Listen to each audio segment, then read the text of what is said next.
South Hill in Limerick City is a network of housing estates that were built in 1969.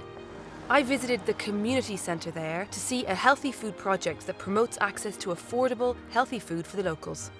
On a piece of wasteland behind the community centre, a large, productive vegetable garden has been created. It's a space where local children can get their hands mucky. We come every Thursday at around 4 o'clock after school, and we just help clean up and plant more flowers and vegetables. What's the most amazing thing you've learned here? That the plants grow roots very fast in the ground, but some plants die in the winter. I eat lots of veg now. I eat lots of carrots and parsnips and cabbage and all. Since I started working here, I ate more vegetables and apples and fruit. And I never seen anything grow.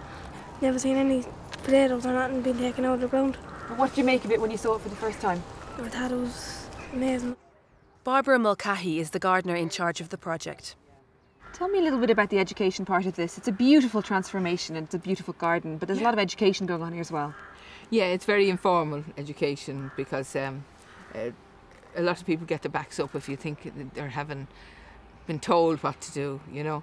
So at the beginning of the year, I'd have a seed sowing day and show people how to sow the seeds, and a few weeks later then we'd plant stuff.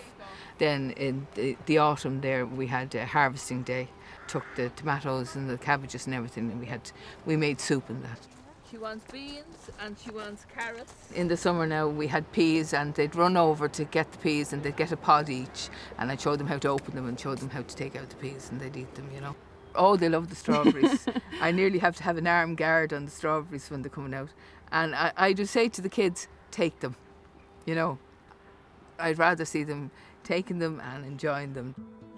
This garden is one of 7 community food initiatives around Ireland, a network that aims to combat food poverty by giving people access to affordable fresh food. In low-income urbanised areas like O'Malley Park, it's not always easy for families to buy healthy food.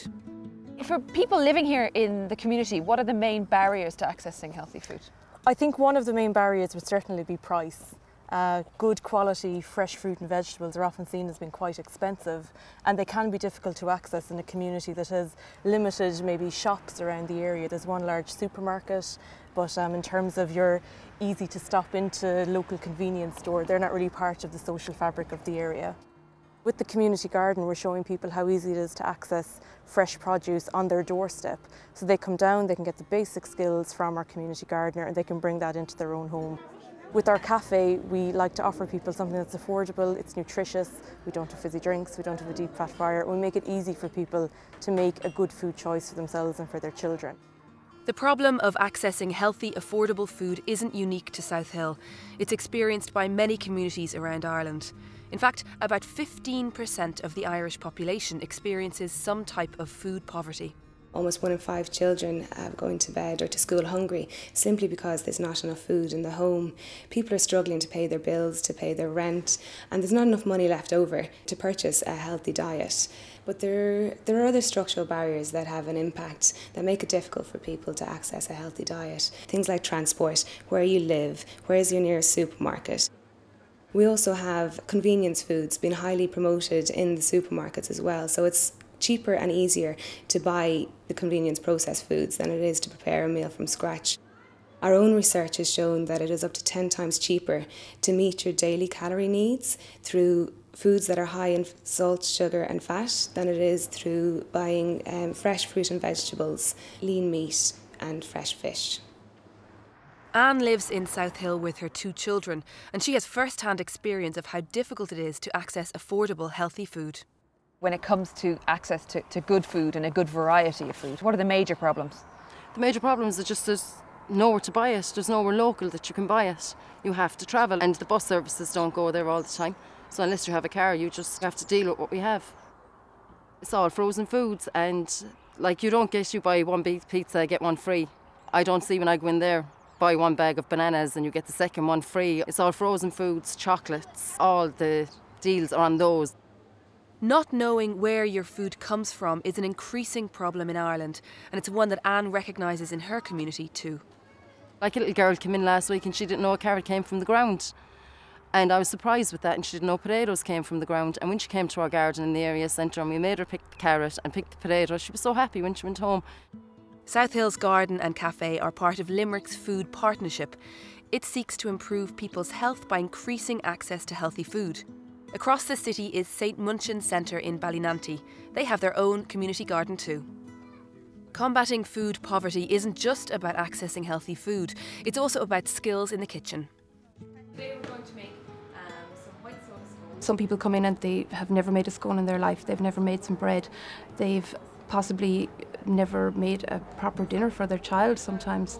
There's a lot of eating takeaways, eating pizza, buying fast food, buying frozen food. I think that happens everywhere in Ireland. I really, really think that cookery classes are absolutely essential at the moment for everybody. The loss of cooking skills, something that's increasingly common in Ireland, together with a plentiful availability of cheap processed foods in major retailers, means that tackling food poverty is a challenge for everyone. I like to encourage people to taste a freshly made scone, and usually at the end of the class they're absolutely loving it, and they have said that they can't believe how easy it was, that they're going to make them the next morning or that next time their friend calls around.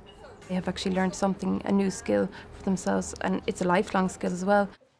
Organisations like Healthy Food for All and the Limerick Food Partnership are working to combat food poverty. But the solutions lie not only with the individual, but also with food policy at governmental level. We need a national policy on food and nutrition in line with our agri-food vision of 2020 if we're going to have any significant impact on the issue of food poverty. I think it has taught people what healthy food tastes like, how to use healthy food. They can use the food that they have planted in the garden, grown in the garden in the area centre. They can bring that home and everybody will be eating a lot healthier, and the money-wise it would save us so much money. There's a real sense that the community wants to change and they want things to improve, and we just need government policy and funding to make sure that happens.